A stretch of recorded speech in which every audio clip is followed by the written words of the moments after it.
everyone. Vision. Yes, we did. Welcome everyone to a special live voice from Ukraine. We have Alexander here with us. He's actually in the middle of a mission. Uh, it's oh my God! Look how bad it is there. Hey, Alexander. Battlefield did bad too. How are you? Hey guys, Smokey Joe. Hi. Is there another blizzard coming? Alexander, tell us what's going on. Yes. Well, hello everybody. Alex, West from Ukraine, in Kiev. As we got a little breather that it was like 2, 3 degrees. Looks like everything was melting, and here is part two what's going on right now. Oh my God. Look at this. And this is like especially for a couple of days. There is nothing's happening, and I just want to show you how the highways looks. This is like crazy. I have to drive back because we just finished delivering a generator to this emergency center that where people come in and charge up the phones and stuff. So that's what we were doing. I just want to show you. Give me a second. This is how Ukraine looks. Look at this highways. So light up. Folks, so while Alexander's showing us that, please put in the GoFundMe for the generator GoFundMe in there. We have a few generators we need to get to continue the mission going now more than ever. We have some families that are waiting for them. Some of the families they're connected. So please, folks, put the generator out there because right now we need to make sure each generator's heat, life, and the rest life source. So please put that out there. I'll put it out there with the letter. Continue, folks. We because once we finish this GoFundMe for the generators, then we gotta go. We're looking for more generators. Right now, we're in talks with a lot of different people in Poland, people here, to be able to get more generators because this is only we're talking about another maybe 4, 5, 6 generators left to be able to and we try and get the bigger ones, right, Alexander, for the bigger generators Thank you, trying to Renee. get a bigger one, but not only that, just so you understand that almost 90% of the warehouses all over Europe with all the generators, the batteries, the echo flows, they're empty. It's all here. It's all here. So, and the China that doesn't ship to Ukraine because everybody knows why. They're not too crazy about selling to us. So not only that, but over the past week, they are trying to target the water system, the sewage system, because that would really paralyze the city. So nothing stops. Big explosions, sirens nonstop. It's like somebody, I don't know what kind of peace talks they're talking about, but they are scheduled to be on that thing 17, 18. And but it's nobody believes it already. Plus, not only that, Ukrainians. I saw today's poll that 93% don't want to don't believe this peace deal. 93% want to go to until the finish to win this war because nobody believes that any ceasefire would work in our favor because the last ceasefire that they did was the ceasefire for the when it was really cold. Remember, 3 or 4 days. But then after those 3 or 4 days, it gave him a chance to really put the planes in place, to put everything in place. Yeah. And he got hit even harder.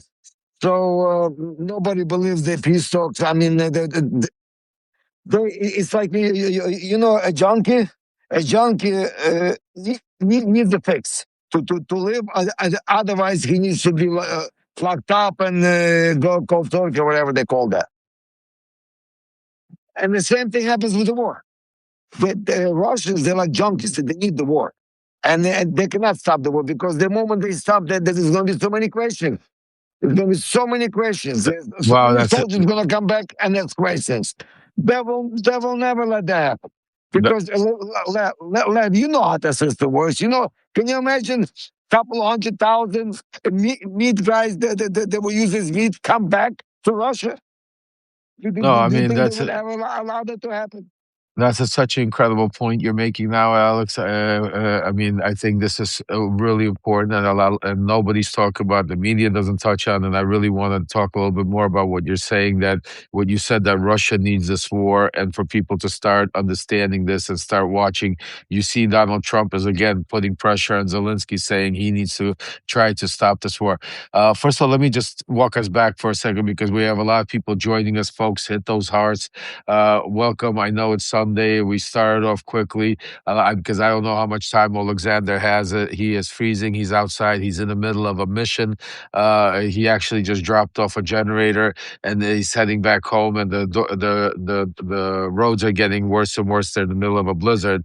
So he pulled over to be able to spend a little time with us because a lot of you have been DMing me over the whole week, and I understand and I love your passion, and I want to say thank you. You've been asking me to keep what happened to our updates on Ukraine. It's been a crazy week, folk. I was traveling to DC all week, and we were concentrating a lot of the stuff that was going on in the hearings. Some of the stuff happening here, I was trying to fill you in with bits and pieces, but it's no excuse because we should have kept more of a point on Ukraine. The one thing I could tell you is today we're going to bring you up to speed on everything. While we have Oleksandr, let's use this time to let's see what's going on the ground. Once he goes, I'm here with you. I'll spend a little time, bring you up to speed, give you everything that's going on, and we'll get into some Q&As if you have any. But I definitely want to say, Alexander, like what are your like are you, do we have any? Are you? I think you're delivering a generator tomorrow, also, right? To the save you Yes, Ukraine. we are working to deliver to this medical center that Tell us about is that, please. that's like a midpoint from the field. They bring them there, and then they from there they figure out where to send them further. And there is a power shortage, so we are working, but this is something we cannot send it to. So I would have to drive it there. So I'm working to find the safe route, the weather permitting, and to really help the center. And we are looking for more generators. But this is like a shout out to everybody that's watching, talk about peace, about the negotiation. Today, in the last interviews, the ask itself straightforward. You will never take our troops out of Donbass. That will never happen. You'll never give up our land in Donbass. That will never happen. And like I said, 93% of Ukrainians said no way. And the other Ukraine adopts trying it. No matter how hard it's difficult. Believe you me, it's difficult. And it does take its toll. It's taking its toll when you drive home and you don't know if you're going to walk 10 flights or you're going to ride 10 flights. You drive home and you don't know if the store is going to open or not. You don't know if your water is going to work or not. And folks, this is every single day. I wake up in the morning, I look the light to see if the lights are on or off. So that way my mind can plan how I start my day. Because with the light, I start my day one way. Without the light, I start my day different way. So this is like all 30 something million of us that's left still in Ukraine. This is how we all live every single day. And you know what? And the winter, this is like the last drop. But we need to survive this because in these parts, even in March, you can still be blizzards and minus 20 below zero. I mean, I lived through this. I've seen this. So I really appreciate everybody's help and thank you for your support. And we are looking to find more supply for them. So they can buy more of them. So once they take care of this medical center, they're going to start looking to how to get more. Alex, we love you. I want to get home safely because I know though it's Yeah, I getting gotta go really, because really, really, the roads are really get. getting real bad. Yeah, I want to get. Thank you for coming on. Go get safely. Call me when you get home, and then we'll discuss about your trip coming up to the medical center, and I'll get everybody updated on that. But God bless you. Thank you so much for everything. Guys, thank you, everybody. Thank you, community. Thank you for staying with the train. Thank you for staying with our people and understanding our people because we all go through the same stuff. But every day, every day that we spend, Every day we get stronger. That's Every right. day the truth will stand against the tiring and everything else, against the people that they try to take our democracy away, our freedom away. Every day that finishes and we move to the next day, it gets stronger and stronger and stronger. So the good always prevails. God willing. Thank you all. Thank you for your help. Thank you for your support. God bless you all. Slava Ukraini. Geroyam Slava. Alexander, drive safely and call me when you get home. Thank All you. right? Text you. All right. Thank you. All right. Take care. All right. Take Alexander, care, everybody. click off. Click off, brother. You have to click off. I can't. Yeah, there you go. All right. Well, folks, thank God we were able to get him. I've been literally sitting by the phone. My wife took the kids out because I know we've been trying to plan this. He's been on a mission. They've been driving for the past 6 hours to be able to deliver this January to a family. I'll be putting out the video out later for you guys to see exactly where he was today. But he's on his way home. He said that the roads are terrible. The blizzard's coming even harder. And as you can see, the nonstop bombardment is happening. Just to give you, just so you understand, this week, just a little for numbers' sake. Hold on a second. Let me get you.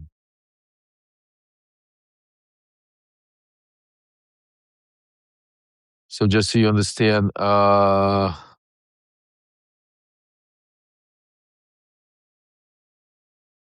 this week, in the past 7 days, Russia launched an unprecedented wave of aerial attacks, drones, missile, guided bombs aimed not just at soldiers, but civilians, energy structures, and very fabric of daily life. According to the Ukrainian sources, roughly over 1,300 attack drones, more than 1,200 guided aerial bombs, and over 50 ballistic missiles were fired into Ukraine airspace this week alone. Obviously, the goal was to break the defense, exhaust the population, disrupt electricity, heating, transportation, and turn the winter into a weapon. This was not sporadic. This was a strategic pressure designed to crush, resolve. As you can see, how Alexander says, just think about in Alexander's own words how he says it. He goes, uh, depending on how we wake up, 30 million people wake up every morning, depending if there's light, if there's no light, if there's water, if there's no water, if there's electricity, if there's no electricity, if they're alive, if their neighbors are alive, if the building next to them is still standing because of the overnight bombardment every single day. And I talk about the psychological warfare that they're going. We see the physical damage. We see the physical pain that they were going through. We see the physical, actually people, the results of the bombings, the destruction of the property, the people, the kids crying, the families shuddering in the freezing. We see that. But what we don't see is what we see the mental destruction it's taking on all of these people, the generations. Just think about the generations that are being destroyed, they're being hurt, they're being put aside. How many males are lost that are now, to be able to? How many fathers are lost in this war? How many mothers? How many kids without parents? How many grandparents? How many young kids and young? Just think about before the war started. Ukraine was it was flourishing to be a democratic country. How many of these young generation of young, bright minds that were going to be doctors, lawyers, technology experts that could have been, out there that are now not here. They had to go serve. How many of them are dead? How many of them are still on the front lines? I mean, the cost of this war is traumatic. Every war is, and I don't compare it one to the other, but it's just horrendous. And that's why, folks, I'm really today, Sunday, I'm begging you on behalf of every Ukrainian and everybody there, please, your work has been incredible. And I thank each and every one of you. And I hate to say it, but we need more. We need to be able to get more generators. We need to be able to bring in more because the winter, the next few months is going to be extremely crucial. We need to get through the winter. And yes, then the summer is going to come and there's going to be more things that we're going to have to deal with it. But we got to do one thing at a time because right now, Putin and Trump and all of these oligarchy and this authoritarian dictatorship out there are trying to use the winter as a weapon against Ukraine. Everybody's telling but the media is not reporting on it, and that's why it's essential for us to be able. That's why your subscriptions, your donations, your contributions to keep this platform alive, to be able to make sure that Alexander is being able to. And again, God bless each and every one of you. Thanks to you, Alexander was able to also move to a place where he is, able to move his family. He has, either an echo flow or something to you to be able to continue moving and doing this. So again, we need to keep moving. We need to keep alive. And I want to keep saying to you that if you have already contributed, great. If you haven't yet, please think about every dollar counts. Yeah, I know sometimes people think, oh, what is my $5 going to help, or what is my $10? Trust me when I tell you, because just think about 1,000 people at $5. That's $5,000. That's a generator. That may be two generators, and that's how many families that saves. So just think about them every time. So that's what I'm saying to you. If you can, please, the Renee keeps putting it up there. The GoFundMe for generators. Again, this is what we have now. We're looking for more generators, and with God's help, if we find more generators, we'll raise it and we'll keep raising it and keep going it. But right now, we need to, and that's why I'm asking you, and it's apparent because right now there's only a few generators that have been promised to us, that we promised already to certain families, that we need to take out. Otherwise, these generators will go on to other places, and the families and the people that we promised are going to have to wait. So we really need to. So any small amount will help. I think we're like $30,000 left. I think that equates to, I think, 7 or 6 because these generators that we're getting for this one are a little bigger. These are the bigger generators that are going to some of these facilities that are actually not just for the houses, because some of the videos you've been seeing where generators were in individual houses. These the ones that we're trying to get right now to are for actual facilities, because we're working now with Save Ukraine and the World Central Kitchen, and we're trying to get them much more powerful, and that could facilitate a facility of where they have charging centers, where they have people heating centers, where it's not a family bar, where it's a center in the middle of a town where people could go and get food, get heat, charge up their phones, and just get some warmth. You know what I'm saying? To get out of the cold. So that's why it's extremely important. So, folks, if you're just joining us, please continue on it. But while I got you guys here, let me give you some news behind the scenes, what's going on in Ukraine, and with the negotiations, as Alex told you, and then some of you might know, but the news is not talking about that. There's going to be peace talks again coming up, trilateral. You've also been hearing a lot of stuff going on with Iran, and you also heard that Tulsi Gabbard has been involved, and that there's been a whistleblower leak. You've been hearing that there's been conversation about, in the whistleblower leak, that there were two foreign agents talking about Jared Kushner and Iran. Folks, I want to make it very clear. This is all the same. It's not a coincidence. Mark the dot. We have to start, documenting these videos to be able, because, well, just think about, I just want to stop for a second and think about each and every one of you that's been with me for a while already, and that's been listening to me. How long have I been talking about Steve Witkoff and Jared Kushner? Think about them. How long have I been telling you about Kirill Dmitriev, their connections and everything that's going on? How long have we been talking about that they are going to carve up Ukraine? How many times did I told you that don't listen to Donald Trump? He's not doing a 360. How many times I told you the media is totally wrong, that this is all a cover up? And now you're finally starting to hear it 8 months later, folks. And I'm not saying that because I wanted to make it clear, because some people here are very new to our platform. And now you're starting to hear where Zelensky himself came out and said that there's a $13 trillion deal being talked about between Steve Witkoff, Jared Kushner, and Kirill Dmitriev, and Trump supporters, and MBS and the Saudis, of investing into Ukraine. Just think about that, folks.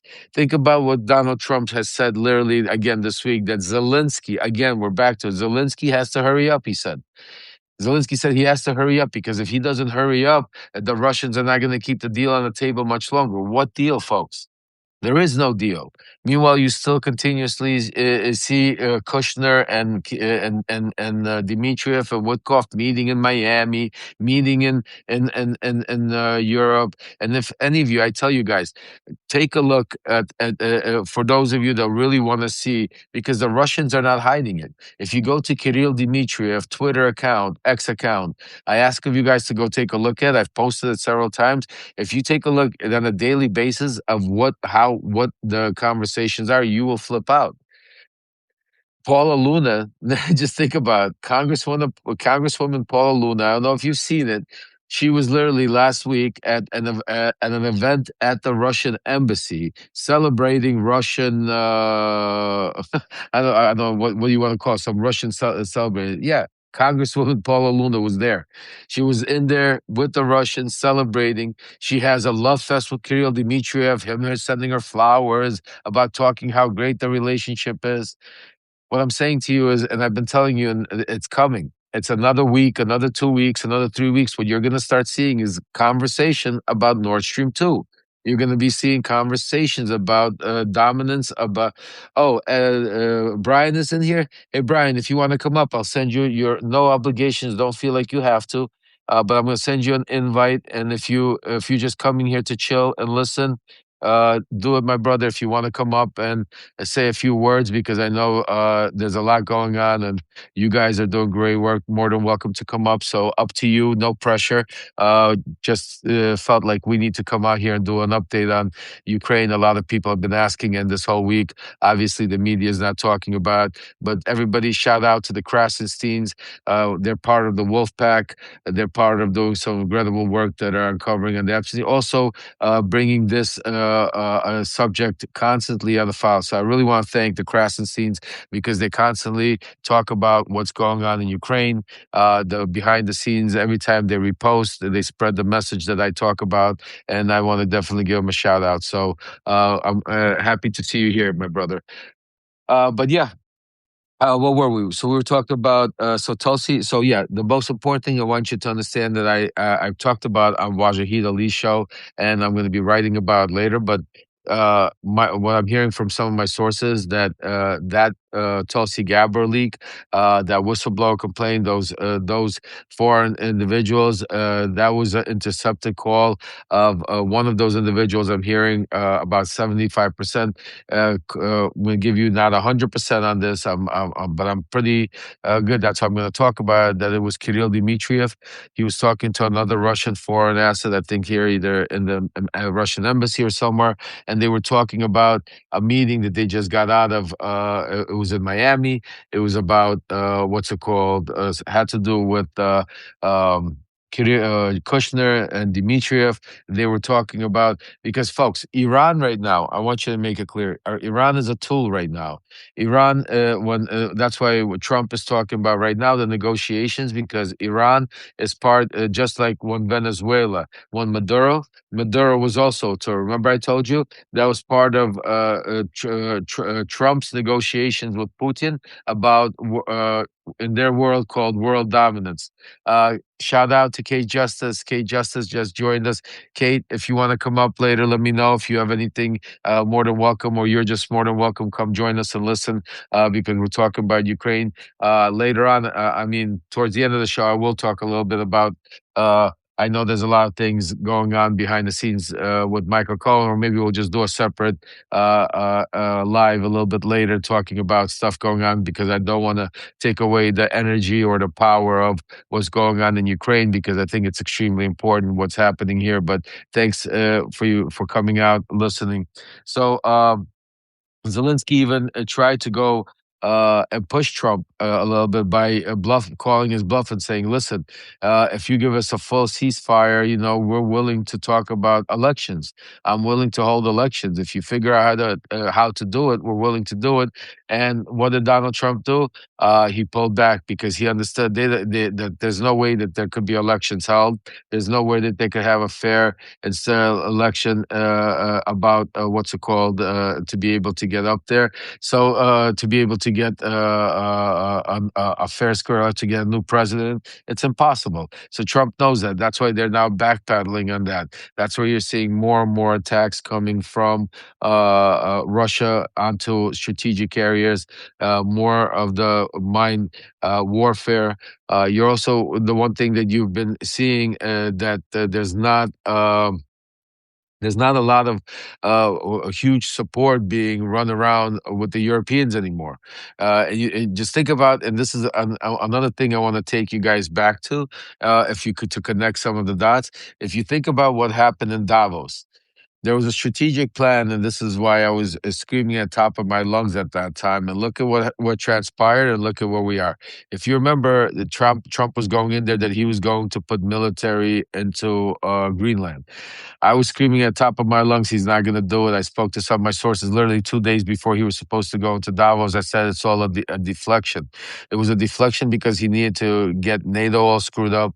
He needed to get all the conversations away from Ukraine because Davos was going to be all about Ukraine, folks. Davos was going to be all about talking about stopping Trump. You know, the unified message from the Europeans towards Ukraine. It was all supposed to be about Ukraine.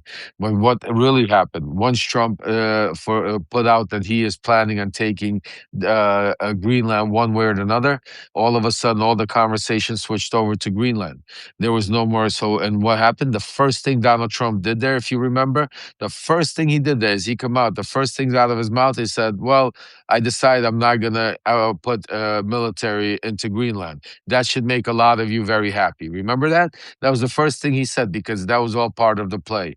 Then he all of a sudden that later that day they came out and said that they're breaking news. Remember the breaking news that there's a deal with the NATO and the European countries that Trump has taken over Greenland. Remember that there and we still don't know what the deal is. We still don't have a deal on the table. We still don't know have even a clue of what that's all about. Nobody's even talking about it anymore because it did the purpose because it was Trump understood. Trump's not stupid.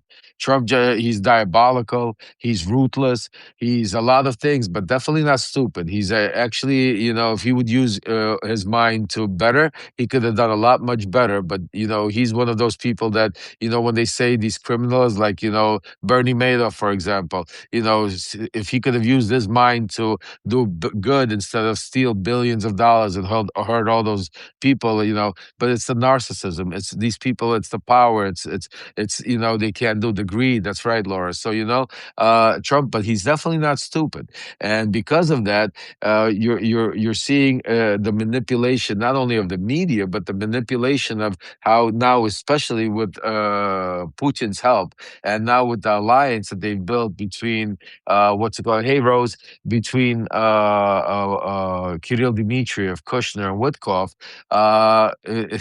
you can't they're already in sync, and now they're slowly but surely, while we're seeing a lot of other things happen play out which are extremely important, while we're seeing all of this, you know, craziness with the Epstein files by having Pam Bondi and go cover up and Trump continuously do the cover up for the Epstein files, because besides all the other diabolical stuff in the Epstein files, folks, you know, hey Cheech, what's up, my brother?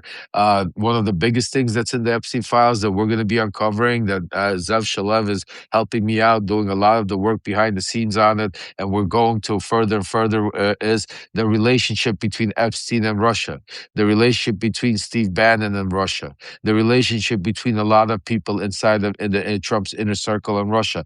And when I say Russia, I'm not talking about doing business with Russian businesses, because there's nothing wrong with Russian people or different relationship. It's the we're talking about the leadership. We're talking about people, the people that run those countries, like Vladimir Putin and the KGB, the FSB, the internal sources, and a lot of these people here in the United States, like Epstein and Trump and others. Some of them were targeted.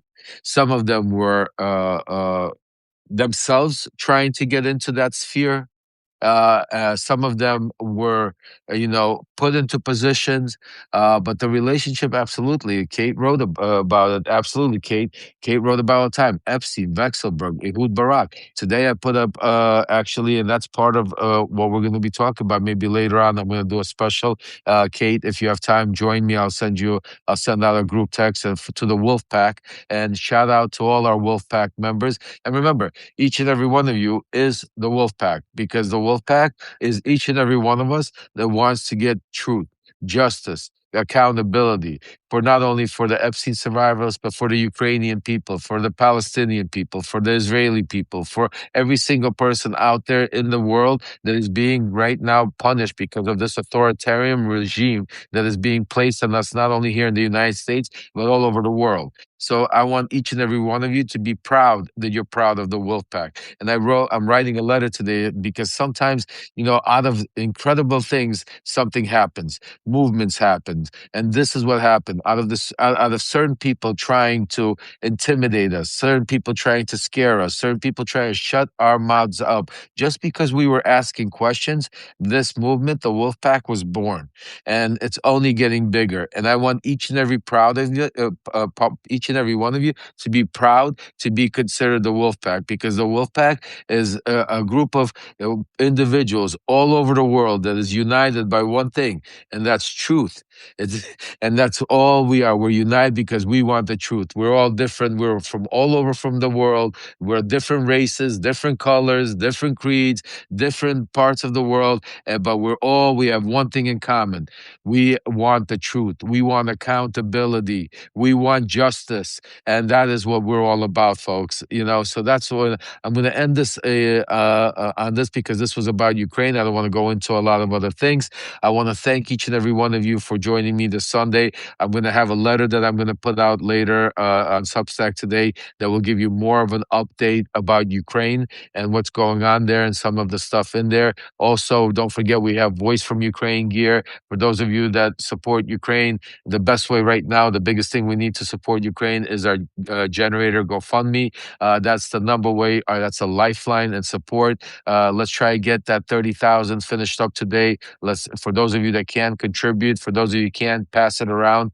For those that might be able to, and the more people we get in there, every dollar counts. And let's try get that finished up. That's the most important thing for today. So we could be tomorrow. We could be saving more lives and bringing you some more powerful, inspirational videos because to me, when I see that video of Oleksandr carrying with those families on the ground through the snow, a generator on a makeshift blanket, and carrying it and getting it up there and putting it on there, and you see the house has full of holes, but we have a generator there to be able to give them light and heat, and you're watching the amazement on their faces. That gives me power. That gives me strength. That gives me wanting to go more further and stronger. And I hope that does the same thing to each and every one of you, because that's the one thing Donald Trump, Vladimir Putin, and all of these authoritarian dictators, the one thing they always underestimate is the power of the people. And that's the one thing they're always scared of the most, is the power of the people. Remember that, folks, because I was one of them. I was inside of that group. I'm telling you, the inner is the power of the people. When we unite, powerful things happen. When we go out there and do, and that's why right now, just like Donald Trump and the DOJ didn't underestimated and thought that they could throw all of this dump of Epstein files onto Congress and not and have them confused and not know what to do.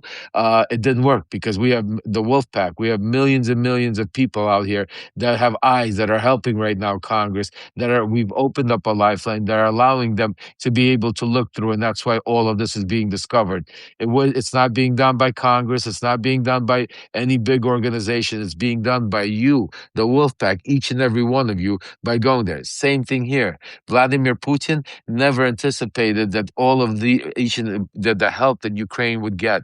He thought that Ukraine would be people would forget it by now, not care about, and that people would be suffering. But because of warriors like you, because of people like yourselves, because of nonstop, continuously going up there and doing what you're doing, I could tell you one thing. American Citizen, absolutely. Send me a DM and out there, and I'll give you a call back. Let's definitely chat. I'm 100%. But what I wanted to let you know is because of you, because of your voices, because of your help, the people are absolutely receiving the help they're getting. They're receiving it, and that's the one thing that is keeping them alive, keeping them fighting, keeping the strength alive. Because remember, Ukraine is on the front line of our democracy. If God forbid Ukraine falls, and I don't want to even say it because that's not even an option, Poland, Baltics, next, we will be living in a world where a lot of you that might not be old enough to remember, those of you that are old enough to remember what the Cold War was, when it was, if you remember what the Cold War is, that's what they're trying to take us back to. For those of you that don't remember, do a little history search, or we could have a special, live about that. But it's a different world, folks, and this is where we're at. This is why right now, just like in Ukraine, they're fighting literally with guns and with their lives on the front line. We're fighting the same war here in the United States with our disinformation, and actually also people are dying. We're on the front lines, like Renee Good. You know what I'm saying to you, like Aaron Praddy. You know what I'm saying to you. There's good people that are there, so that's why this is a fight, and it's a fight for each and every one of us. And that's why I want to say I am proud to be part of the Wolfpack. I will be always part of the Wolfpack, and the Wolfpack, like as our motto says, that the teeth, the truth, bites. So I just want to let you know that we're only getting started. Please continue to help with Ukraine. Let's get them all, the degenerates there today. And obviously, the number other way you can help is becoming subscribers, paid subscribers. The paid subscribers, lets the algorithm go, lets the news get out there, and lets us be the top of the news station when the stuff are coming out. So I'm proud of each and every one of you. I want to thank you for joining us on a Sunday to be able to get that. I'll get the update message on Ukraine later on, and we're probably going to be going later live to discuss some of the Epstein stuff, some of the breaking news. I'm going to speak to Ellie and some Kate in the background and see if who's up to it. If Crassus scenes, maybe we'll put something together and give you the latest update on what's happening with the Epstein files. So everybody, stay safe, stay vigilant, enjoy whatever your Sundays that you're having. I hope you're taking it easy because the week is coming up and it's about to, there's a lot of stuff that we're going to get into that's happening. So God bless each and every one of you. Thank you, and Slava Ukraini, Geroyam Slava. And let's say a prayer for all of our heroes like Oleksandr and others on the ground and all over the world, and not just in Ukraine, but even here in the United States, in Minnesota, and all over the world, in Israel and Palestine, and everywhere out there that are, go out there and protest, go out there and write the letters, go out there and, fight on the front lines, fight the different disinformation. Each and every one of you are patriots. Each and every one of you are part of making history, because this is World War III. People say, are we into it? It's just a different way, folks. The whole world is upside down, and we're fighting for democracy, and we're all doing our part. So God bless each and every one of you. I'm proud to stand alongside each and every one of you, and I'm proud to call each and every one of you my wolf pack, because we're part of it. And the wolf pack's coming out to get each and every one of you that's trying to lie, deceive, and destroy our democracy. I'll see you soon. Take care.